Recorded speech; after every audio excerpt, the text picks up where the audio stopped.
Welcome to Ratna kitchen. ಇವತ್ತು night ಡಿನ್ನರ್ಗೆ ನಾನು ಸಿಂಪಲಾಗಿರೋ ಟೊಮೆಟೊ ಚಟ್ನಿ ಮಾಡ್ಕೊತಾ ಇದ್ದೀನಿ. ಯಾಕಂದರೆ ನಾವು ಇವತ್ತು ಹೊರಗಡೆ ಹೋಗ್ತಿರೋ ಕಾರಣ ಇದೇ ಸಾಕು ಅಂತ ಮಾಡ್ಕೊತಾ ಇದ್ದೀನಿ. ಈ ಟೊಮೆಟೊ ಚಟ್ನಿನ ಬ್ಯಾಚುಲರ್ಸ್ ತುಂಬ ಈಸಿಯಾಗಿ ಮಾಡ್ಕೋಬೋದು. ತುಂಬ ಬೇಗನೆ ಆಗುವಂಥ ಚಟ್ನಿ ಇದು. ಇದರಲ್ಲಿ ಕಾಯಿ ಹಾಕ್ಕೊಂಡಿರೋ ನಾನು ತುಂಬ ಆಪ್ಷನಲ್ಲು, ನೀವು ಬೇಕಂದರೆ ಆ್ಯಡ್ ಮಾಡ್ಕೋಬೋದು. ಇದರಲ್ಲಿ ಬೆಳ್ಳುಳ್ಳಿ, ಹುಣಸೆಹಣ್ಣು, ಕಡಲೆಬೇಳೆ, ಒಣಮೆಣ್ಸಿಕಾಯಿ, ಟೊಮೊಟೊ, ಈರುಳ್ಳಿ, ಮೆಣಸು, ಜೀರಿಗೆ.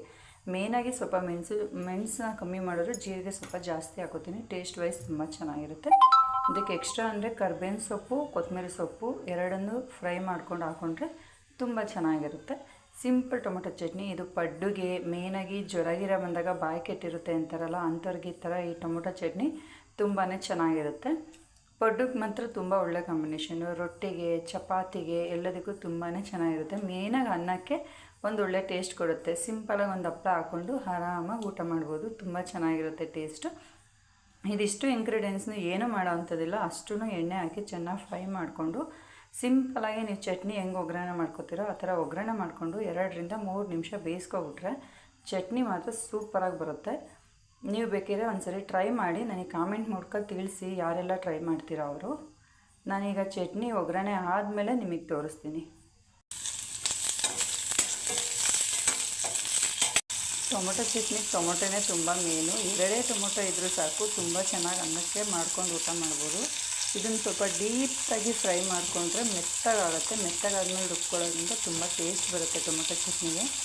ಮೇನಾಗಿ ಇಲ್ಲಿ ಏನು ಹೇಳಬೇಕು ಅಂದರೆ, ಈ ಟೊಮೊಟೊ ಚಟ್ನಿನ ನೀವು ಚಿತ್ರಾನ್ನದ ಗೊಜ್ಜು, ಪುಳಿಯೋಗರೆಗೋಸ್ಕರ ಸ್ಟೋರ್ ಮಾಡ್ಕೋಬೋದು. ಆ ಥರ ಮಾಡಿಕೊಂಡು ನಿಮ್ಗೆ ಯಾವಾಗ ಬೇಕು ಅವಾಗ ಬಿಸಿ ಮಾಡ್ಕೊಂಡು ಊಟನೂ ಮಾಡ್ಬೋದು. ನಾನು ಆದಷ್ಟು ಫ್ರಿಜ್ ಇಲ್ದಿರೋ ಕಾರಣ ಅನ್ನೋದಕ್ಕಿಂತ ಮುಖ್ಯವಾಗಿ ಈ ಟೊಮೊಟೊ ಚಟ್ನಿ ಆಗಲಿ ಯಾವುದೇ ಚಟ್ನಿ ಆಗಲಿ 1 ಡೇಗೆ ಅಷ್ಟೇ ಮಾಡ್ಕೊತೀನಿ. ಆದಷ್ಟು ಮಕ್ಕಳಿರೋದ್ರಿಂದ ಫ್ರೆಶ್ಶಾಗಿ ಮಾಡ್ಕೊಡೋಕ್ಕೆ ಇಷ್ಟಪಡ್ತೀನಿ. ಯಾವುದನ್ನೂ ಸ್ಟೋರ್ ಮಾಡಿ ಕೊಡೋಲ್ಲ. ಯಾರಾದರೂ ಬೇಕನ್ನೋರು ಇದನ್ನು ಬೇಕಿದ್ರೆ ಮಾಡಿಕೊಂಡು ಸ್ಟೋರ್ ಮಾಡಿಕೊಂಡು ಊಟ ಮಾಡ್ಬೋದು, ಚೆನ್ನಾಗಿರುತ್ತೆ.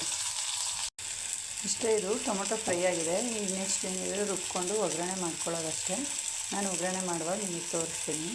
ನಾನಿಲ್ಲಿ ಒಗ್ಗರಣೆಗೆ ಸ್ವಲ್ಪ ಸಾಸಿವೆ, ಕಡಲೆಬೇಳೆ, ಉದ್ದಿನಬೇಳೆ, ಒಣಮೆಣ್ಸಿಕಾಯಿ ಹಾಕ್ಕೊಂಡಿದ್ದೀನಿ. ನಿಮಗೆ ಬೇಕಂದರೆ ಹಾಕ್ಕೊಳ್ಳಿ, ಇಲ್ಲಾಂದರೆ ಸಾಸಿವೆ, ಕರ್ಬೇವಿನ ಸೊಪ್ಪು, ಒಣಮೆಣ್ಸಿಕಾಯಿ ಹಾಕ್ಕೊಂಡ್ರೆ ಒಗ್ಗರಣೆ ಮಾಡ್ಕೊಬೋದು. ನನಗೆ ಅನ್ನದಲ್ಲಿ ಸ್ವಲ್ಪ ಈ ಥರ ಎಲ್ಲ ತಿನ್ನೋ ಕಾಳುಗಳು ಸಿಕ್ತಿದ್ರೆ ಚೆನ್ನಾಗಿರುತ್ತೆ ಅಂತ ಹಾಕ್ತೀನಿ ಅಷ್ಟೇ. ನಿಮಗೆ ಬೇಕಂದರೆ ಹಾಕ್ಕೊಳ್ಳಿ, ಇಲ್ಲಾಂದರೆ ಸ್ಕಿಪ್ ಮಾಡಿ. ತುಂಬಾ ಈಸಿ ಇದು. ಬ್ಯಾಚುಲರ್ಸು ಕೂಡ ತುಂಬ ಸರಳವಾಗಿ ಮಾಡ್ಕೊಬೋದು. ತುಂಬ ಬೇಗ ಕೂಡ ಆಗುತ್ತೆ. ತಿನ್ನೋಕ್ಕೂ ಅಷ್ಟೇ ರುಚಿಯಾಗಿರುತ್ತೆ. ಒಮ್ಮೆ ಟ್ರೈ ಮಾಡಿ ನನಗೊಂದ್ಸರಿ ಕಮೆಂಟ್ ಮೂಲಕ ತಿಳಿಸಿ ಹೇಗಿತ್ತು. ನಿನ್ನ ಆತ್ಮವಿಶ್ವಾಸ ನಿನ್ನಲ್ಲಿ ಬಲವಾಗಿದ್ದರೆ ನೀನು ಮಾಡುವ ಕೆಲಸದಲ್ಲಿ ಇಂದಲ್ಲ ನಾಳೆ ಯಶಸ್ವಿ ಕಾಣುವೆ ಅಂತ ಹೇಳ್ತಾ ಇವತ್ತಿನ ರಾತ್ರಿ ಮುಗಿಸ್ತಾ ಇದ್ದೀನಿ. ಶುಭರಾತ್ರಿ. Good night.